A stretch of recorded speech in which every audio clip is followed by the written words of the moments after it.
Hi everyone, Angela here. To make these really simple tassels, I use DMC embroidery floss.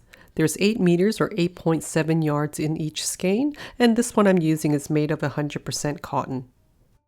Cut 2 strands that are double this length, about 13 inches or 33 centimeters each. Fold one strand in half and tie a loop at the top about 2 inches or 5 centimeters long. Separate the ends, then fold the floss in half to find the center and place the center right on top of the knot. Then tie the ends together around the floss with a double knot, nice and tight. The ends of the strand should now be about the same length as the sides of the floss.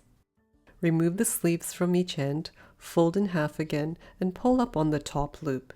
Thread the loop into one of the sleeves and pull the sleeve down until there's about 3/4 of an inch or 2 centimeters of floss showing at the top. Take the other strand and measure down so it's just a bit longer than the tassel. Fold it around and form a loop at the bottom, and then hold it in place near the top of the sleeve.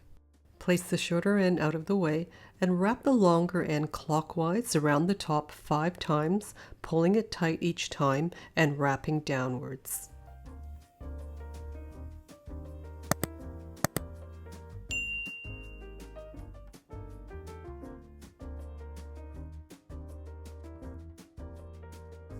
Thread the end through the loop and then pull the top strand to close it up.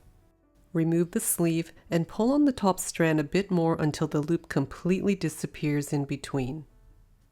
The bottom strand should be about the same length as the rest of the tassel, and we need to thread the end of the top strand through a tapestry needle.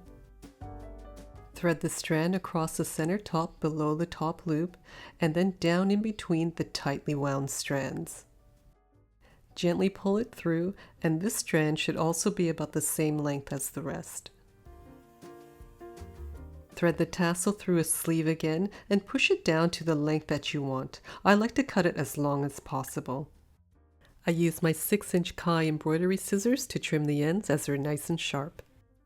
This method doesn't leave any short cut strands. These tassels are so quick and easy to make, and they're great to use with all kinds of sewing projects. If you found this helpful, make sure to watch my video coming up next. Thanks for stopping by and happy sewing!